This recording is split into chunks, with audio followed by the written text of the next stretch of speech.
Hello student, welcome you all. चलिए, पिछली class तक हम लोगों ने नॉर्मेलिटी पार्ट फर्स्ट कंप्लीट कर लिया था और अभी हमको नॉर्मेलिटी पार्ट सेकंड पे चलना है बेटा। ठीक है, नॉर्मेलिटी पार्ट फर्स्ट में हमने क्या सीखा था? हमने सीखा था कि normality n is equal to क्या होता है? Normality n is equal to होता है W upon m dash, sorry m dash नहीं, E equivalent mass and into volume, और अगर ये ml में है तो मल्टीप्लाई बाई 1000।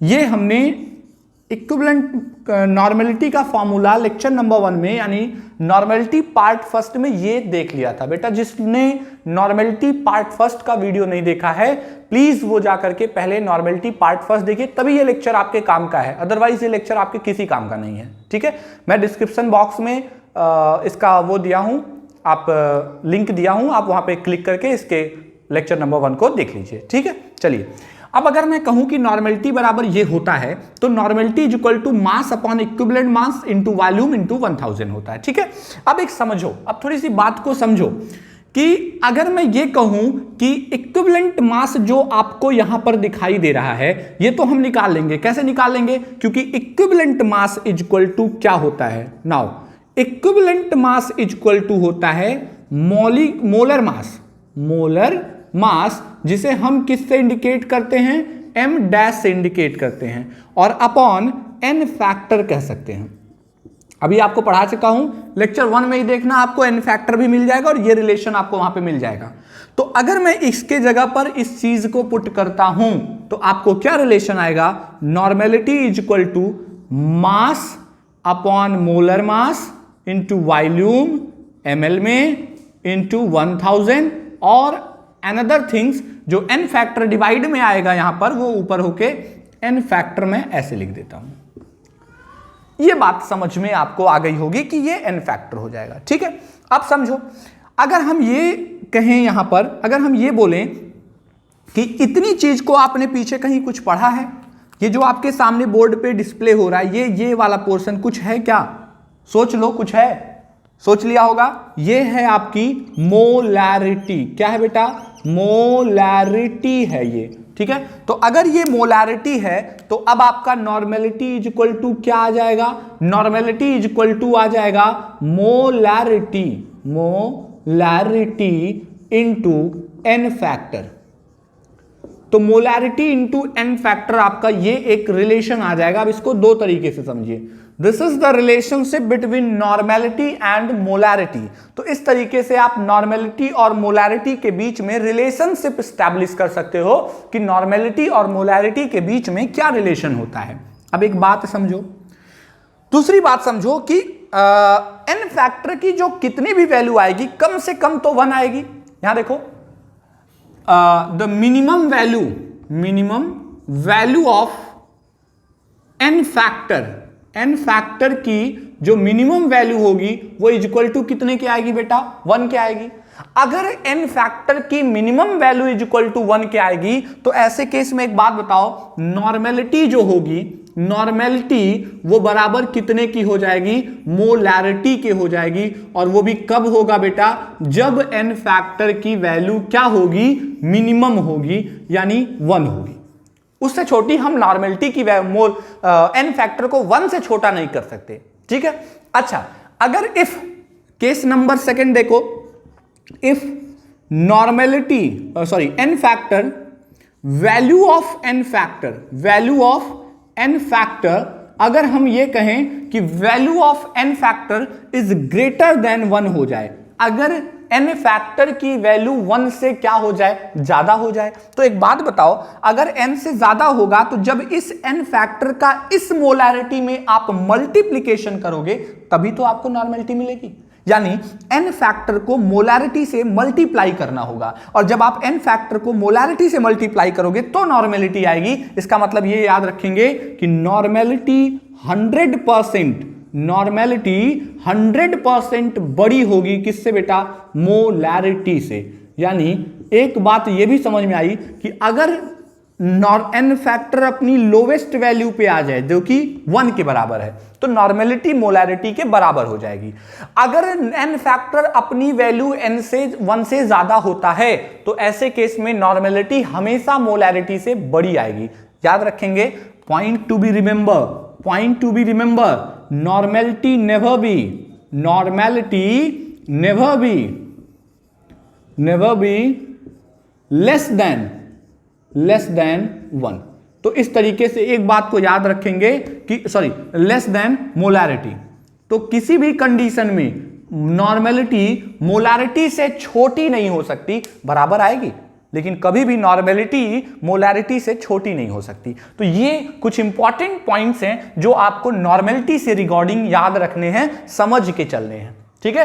तो अगर मान लेते हैं मोलैरिटी दिया है तो नॉर्मेलिटी निकालना तो बाएं हाथ का खेल है भाई। चलिए कुछ क्वेश्चंस करते हैं नॉर्मेलिटी मोलैरिटी के रिलेशनशिप पे, ये इतना समझ में आया। कुछ और बात पहले नॉर्मेलिटी की बताते हैं, फिर इस पे हम न्यूमेरिकल समझाते हैं, या चूंकि ये टॉपिक बता ही रहे हैं तो आपको यहां पे इस बात को क्लियर करा देते हैं। पहले एक बात बताओ, यहां पर हम ले लेते हैं एग्जाम्पल में ऑक्सैलिक एसिड। चल भाई क्या ले लिया, oxalic acid.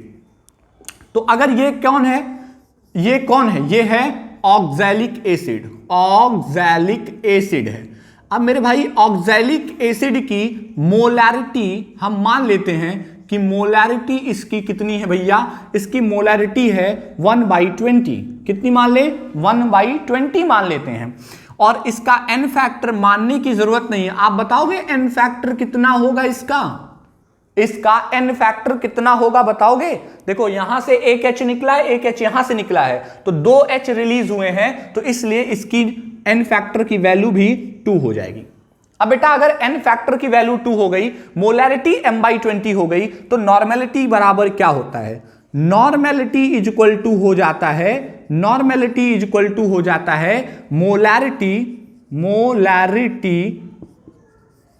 Into n factor, molarity into n factor.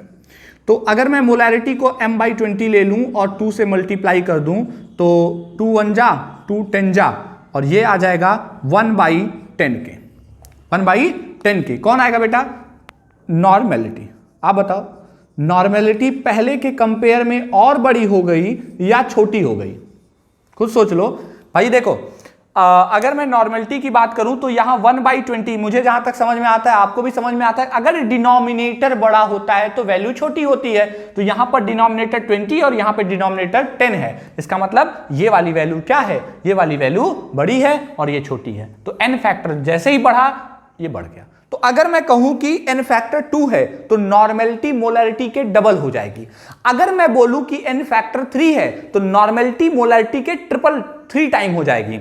अगर मैं बोलूं नॉर्मल जो एन फैक्टर है वो 4 है तो नॉर्मेलिटी जो है मोलैरिटी के 4 टाइम हो जाएगी। इस तरीके से ये एक दूसरे से इंप्रूव होकर बढ़ जाएंगी। मुझे लगता है ये कॉन्सेप्ट आपको क्लियर हो गया होगा कि नॉर्मेलिटी और मोलैरिटी में कभी भी नॉर्मेलिटी मोलैरिटी से छोटी नहीं हो सकती, नॉर्मेलिटी मोलैरिटी के बराबर हो सकती है, लेकिन नॉर्मेलिटी कभी भी मोलैरिटी से छोटी नहीं हो सकती। ठीक है, दूसरी बात क्या है बेटा, सेकंड पॉइंट क्या है कि जो ये होते हैं ये आपस में इक्वल कब होंगे, जब इनकी वैल्यू 1 आ जाएगी। ठीक है, इतना समझ गए होंगे, इतनी बात में कोई कंफ्यूजन नहीं है। आगे बढ़ते हैं बेटा। अब हम आपको क्या समझाते हैं, कुछ इंपॉर्टेंट पॉइंट जो हम लोग पीछे भी पढ़े हैं इसको वहां पे क्लियर कर लेते हैं। ठीक है, इसको हम इरेज कर रहे हैं, स्क्रीनशॉट ले लिया करिएगा, नोट्स मेक करते बनाते चलिएगा सब लोग। ठीक है, चलिए अब अगर मैं आपको बात करूं, देखो बेटा मैं आपको क्वालिटी एजुकेशन देना चाहता हूं, मतलब सिर्फ पढ़ाई से related, only and only study, कोई फालतू काम, कोई फालतू बातचीत बिल्कुल नहीं, एकदम फोकस्ड होके पढ़िए। ठीक है, कोई ऐसा जबरदस्ती नहीं है, अभी थोड़ी देर पढ़ा आप बोर हो गए हैं, वेट करिए, कुछ देर बाद फिर से पढ़ाई स्टार्ट करिए, बट सिर्फ up to the point, only and only study. ठीक है, अब एक बात बताओ, अगर मैं यहां से ये कह दूं कि यहां सुनिएगा, सोल्यूशन क्या बोल रहा हूं, solution whose normality is 1, whose normality is equal to क्या हो जाए 1 के, then solution is called what called बेटा, solution is called normal solution कहते हैं। तो ऐसा सॉल्यूशन जिसकी क्या नॉर्मेलिटी 1 हो जाए, ऐसे सॉल्यूशन को नॉर्मल सॉल्यूशन कहते हैं। ठीक है, ऐसे ही नॉर्मेलिटी कितनी हो जाए, if normality is equal to आपकी हो जाए 1/2, 1/2, तो ये याद रखेंगे सेमी मोलर, सेमी नॉर्मल बोलेंगे, सेमी नॉर्मल सोल्यूशन बोलेंगे। अगर ऐसे ही नॉर्मेलिटी 1/10 हो जाए तो इसे बोलेंगे deci normal solution, deci normal solution, normal solution.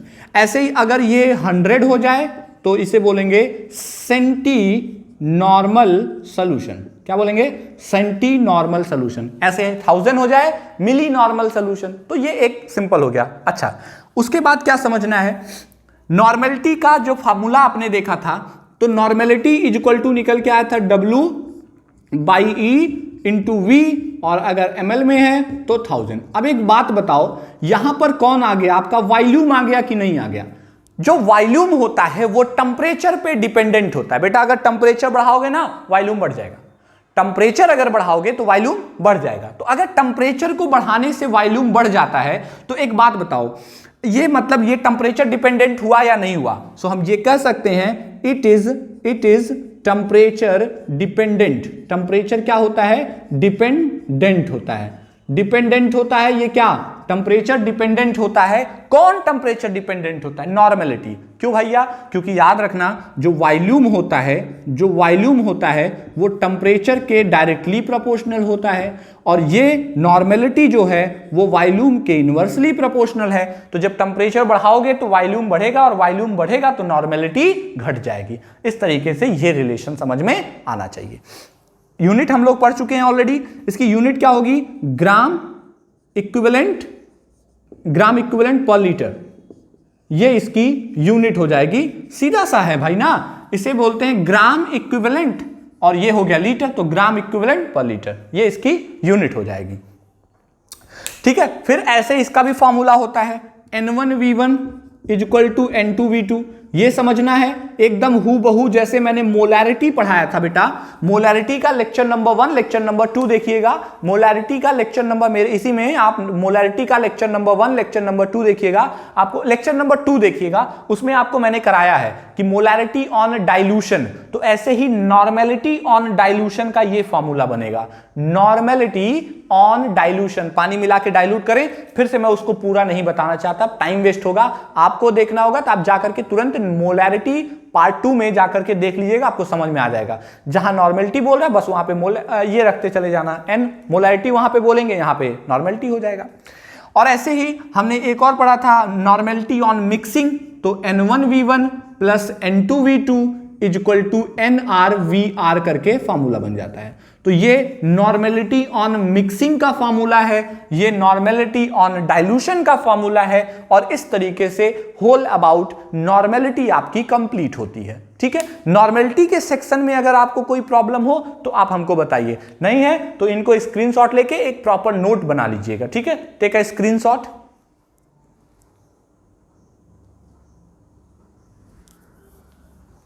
Okay, आपका स्क्रीनशॉट हो गया। अब क्या करते हैं, अब इसको कॉपी करते हैं। अब हमको न्यूमेरिकल पे काम करना है। किस पे, सबसे पहले मास परसेंटेज के न्यूमेरिकल सॉल्व करेंगे, फिर हम लोग वॉल्यूम मास परसेंटेज से जब निकलेंगे यानी परसेंटेज कंपोजिशन पे लगाएंगे, फिर मोलैरिटी, मोल फ्रैक्शन, इन सारी टॉपिक्स पे न्यूमेरिकल्स लगाएंगे। तो अगले 2-3 लेक्चर हम लोग न्यूमेरिकल्स पे काम करने वाले हैं। तो इन चीजों को अच्छे से कॉपी कर लीजिएगा, प्रॉपर नोट्स बना लीजिएगा। फिर मिलते हैं अपने अगले लेक्चर में जहां पे न्यूमेरिकल्स पे हम लोग डिस्कस करने वाले हैं। ठीक है बेटा, तब तक के लिए thank you, have a good bye.